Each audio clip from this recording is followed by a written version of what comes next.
a lot for being here today. I used to live in Italy, but I'm not going to speak in Italian because I'm from Napoli.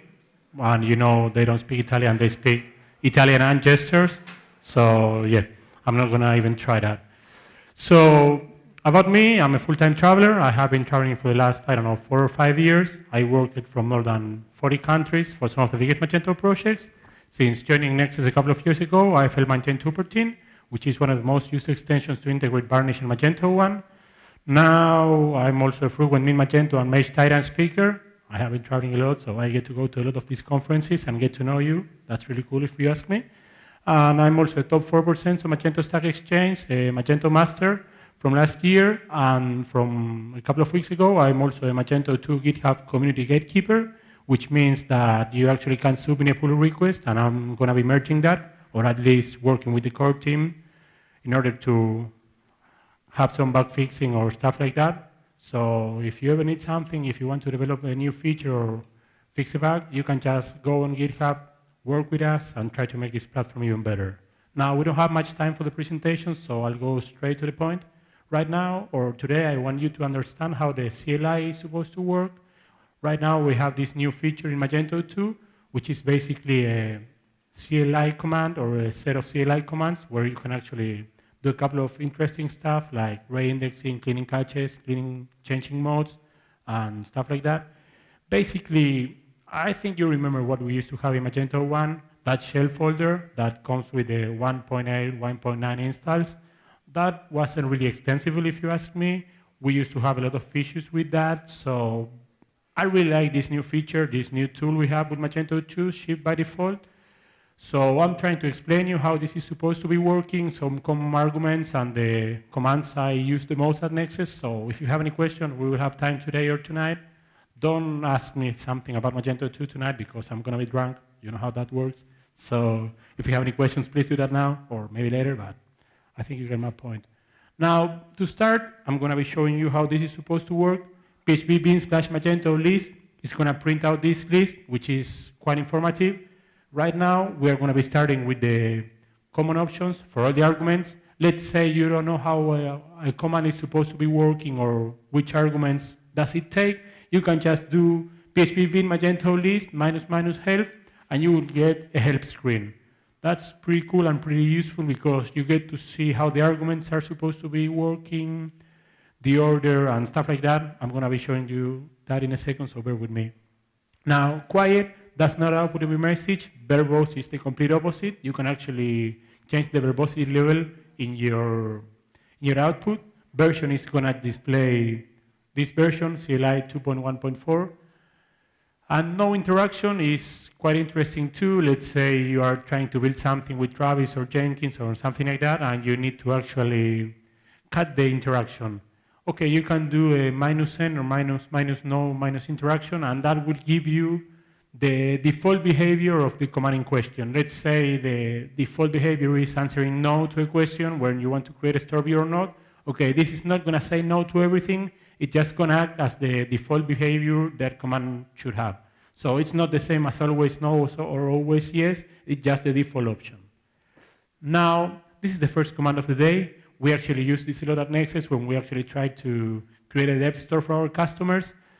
With this, you can actually install a Magento 2 instance really quick. It's pretty simple. You have to pass a couple of arguments. And just like me, there might be cases where you don't know what you're doing or you don't know the exact commands, so you get this error. Right? It's pretty straightforward, pretty easy to read. Access denied for user. That means the user I passed to this feature, to this function, does not have access to the MySQL instance. Now, you can see all the commands, all the parameters we can use over here without an explanation. You remember the -help I talked you about? Okay, we are going to be doing the same command, the setup install -help.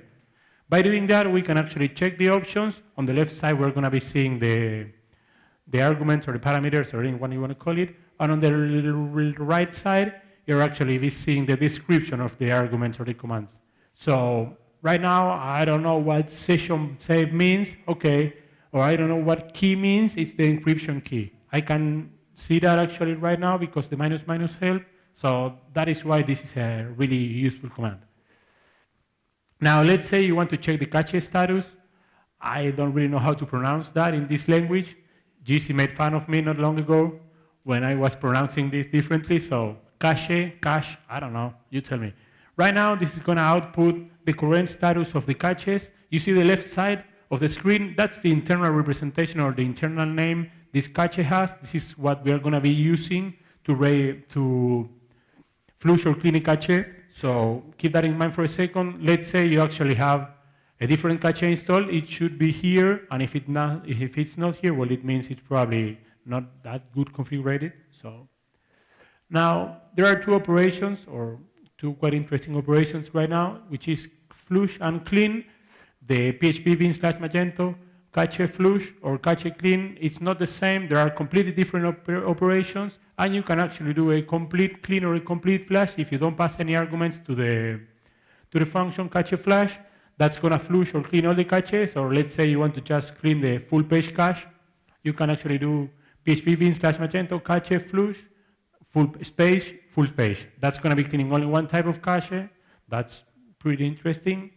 One thing to keep in mind, well, that's going to be later. So now, this is the main difference between clean and flush. Clean is basically cleaning all the caches that are actually being used by Magento, so only Magento caches, and the flush, it's actually going to be flushing the external processes like Varnish, Redis, Memcache, stuff like that, and not only the Magento caches.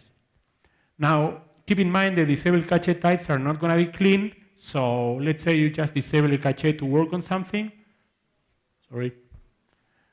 and then it's not being flushed or cleaned, well, that's probably because it's disabled. Yeah. Now, let's say you want to disable or enable a single cache. That's how you do it. It's pretty much the same than what I said just now about cleaning and flushing. It's actually a single, one or more parameters using the internal name of the cache to enable or disable. This is pretty useful when you are developing. I missed a slide in here. Okay, so when you're actually developing something, be sure to disable only the caches you don't need. Let's say you're actually developing something on the front end, you can just go and disable the full page cache and leave all the others enabled. That's going to speed up your development environment a little bit, which means, well, less time in the computer and more time with your family, so that's pretty cool. Now, enable and disable, pretty straightforward. Keep in mind that from time to time we have found some issues with the caches. We still don't have a solution, but most of the times the issues will go away if you just clean it, just flush it, or if not, well, I don't know, hire a developer. Now, this slide is pretty messy. It's quite interesting, actually. Let's say you need to do something in your customer backend. From time to time, we are like, okay, my dear customer, I need to do something. I need to change something on your backend. And they're like, okay, but I'm not giving you the password and the admin user. And I'm like, really? Why? How would I do that? Right now, we can actually just go ahead and create a user from the CLI, which we usually have access. So let's say you want to create a new admin user. You can just do PHP bin/Magento admin user create. And all these parameters are mandatory. Admin user, admin password, email, first name, and my last name. Now, I actually created a new user right now. Let's say I have been logged out because of too many login attempts. Okay, you can just go ahead and unlock this user, admin user unlock, and the username. This user was not logged, so that's okay, but let's say you're logged on the outside. This is the way to unlock yourself. Now, if you want to actually edit this user, let's say you want to change the password, you want to change the email or the last name on the first name, there's not a standalone command. You can just actually do like this, PHP bin/Magento, and pass the same user and the same email and let's say a different password, right? This message was first name and last name were required, so I actually tried to do the same, and I had a really weak password, so I got this verification, but after that, I actually did the same. If you check this, it's the same user here and here, but it's a different password here and here. So I didn't create a new user, I just edit the one I created before. I'm actually working on a new command. I'm trying to submit this to GitHub, But for now, you can keep this in mind if you need to change the password or something like that, and it will work. Now, we are going to work a little bit with the indexers. There are a couple of, well, these are the regular indexers you get in a 2.1.4 install. This again, on the left side, you'll see the internal representation. On the left side, you'll see a small description. If you created an index or something like that, it should appear here. And if it's not, well, it's always the same. Probably the model is not right. Now, if you want to check the status, indexer status will give us ready or reindex required. And after that, let's say you want to do a full reindex. It's the same as the cache I told you before. You can do a full reindex without any arguments, or you can do only one reindex by passing, I don't know, catalog rule, underscore rule, and only reindex that one. Okay? Now, there are two modes in the indexers.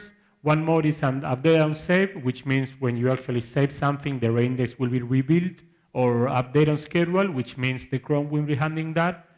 I think the official documentation is a cron for every minute, so I think you get the point. Now, you remember what we used to have in Magento 1, right? Admin configuration, advanced to see if our model was working or was being recognized by Magento 1. Now we can do the same on the CLI. With the PHP Vim Magento module status, it's basically a list of all the enable and disable modules. Your module will be here if it's being recognized or registered by Magento, and if not, well, there's probably something wrong with an XML or a PHP file. So now, for today, I created a new module. Well, actually, Inco did that, and I'm going to try to show you how to create your own command. It's pretty easy. You can actually go ahead and do it right now. That won't take you more than, I don't know, 10 minutes. It's pretty straightforward. But once you actually put your module in place in your Magento folder and everything, you actually have to enable it. And once you enable it, if your module has some setup installers or data upgrades, you will have to run setup upgrade. I like this because in Magento 1, we used to have these automatic installers that were actually running when you were refreshing the page or something like that. So you never knew if the installer actually ran or not, and you needed to check in the DB. So right now, you can see if your module is working and being recognized on the list of modules. And after that, you can actually install or enable the module and run the setup upgrade. Now, the last thing I'm going to show you today, before showing you how to create your own command, is the maintenance status enabling and disabling modes. This is pretty interesting. Let's say you need to put your site down, but you still want to access it. You are, I don't know, maybe your subnet on your office. You can actually enable the maintenance mode and pass a couple of IPs. This is how I did it first. And as you can see here, I enabled the maintenance mode, and after that, the list of exempt IPs are the only ones that can actually go through that 503 error we are going to be seeing if you enable the maintenance mode. So right now, you can check the status too, doing maintenance status. That will give you the status and the list of exempt IPs. Now, let's say you need to disable the maintenance mode because everything is ready. Okay, that's cool. Right now, when you disable the maintenance mode, the list you use, the list of exempt IPs you use, is actually being saved in the database. Or you can actually do the same, and when the maintenance mode is disabled, you can actually create another list of exempt IPs. This command and this command are not compatible. If you use this, the list created with the allow IPs will be erased. Same here. So keep that in mind. As you can see it here, I need a valid IP, of course. And then I created a new list, which is different for the first list, and it's not being merged, it's being replaced. So keep that in mind. And then again, enable and disable is quite straightforward. Oh, yeah, that's really important. I think this is my favorite slide. So with Magento 2, we have 3 different modes. Right now, we have default mode, developer mode, and production mode. And if you want to change it or just show the mode you're actually running, you can do a PHP bin/Magento deploy mode show, and that's going to give you the current mode. Keep this note in mind because the environment variables might override this value. This is actually reading from Magento and not from any other files or some customizations you have in place.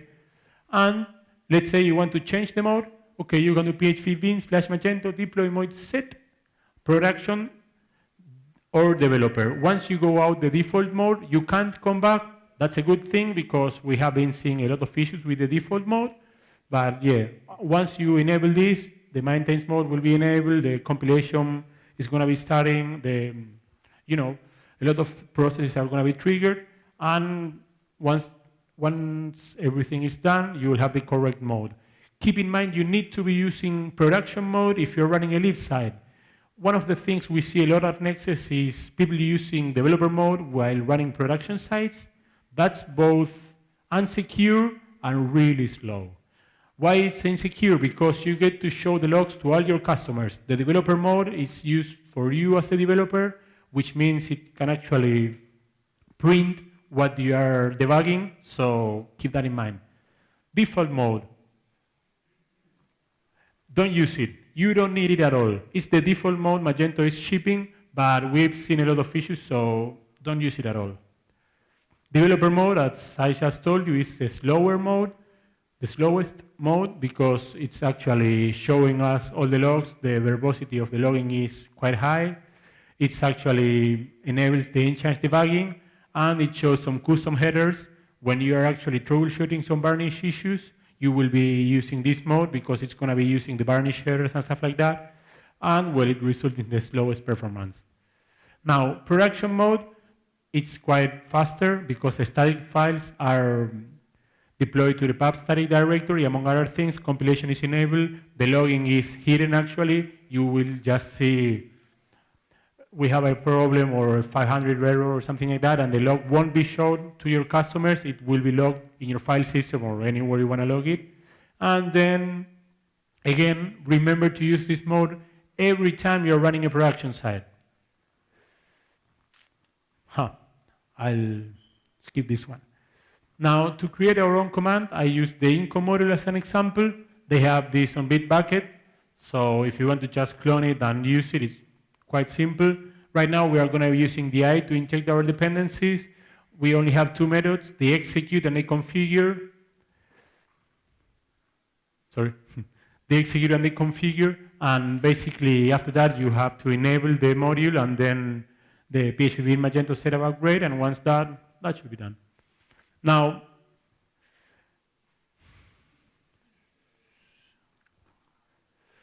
okay, so this is basically how we are going to be injecting our dependency. We are telling this class, Magento Framework Console Command List, we are sending them an item.